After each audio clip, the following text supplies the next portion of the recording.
Here we have a 2009 Chev half-ton 1500 Silverado long box standard cab. This one happens to have the 4.3 in it, and the rear spring, middle spring, is broken. So if we look at that.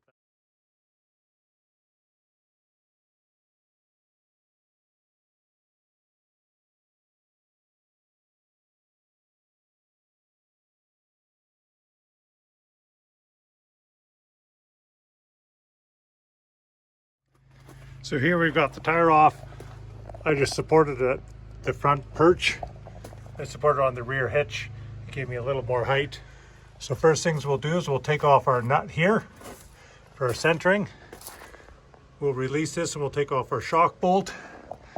And then we'll undo our 4 bolts down here.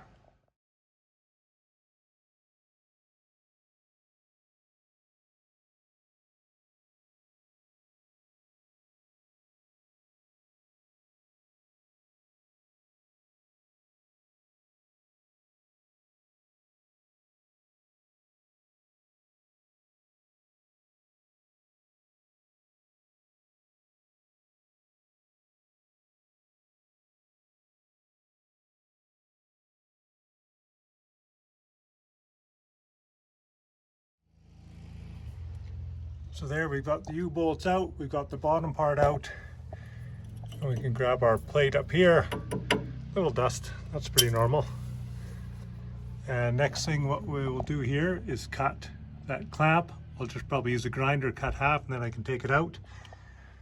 Then we will drop our axle, pull our bottom plate out, pull our spring, put our new one in, and keep going.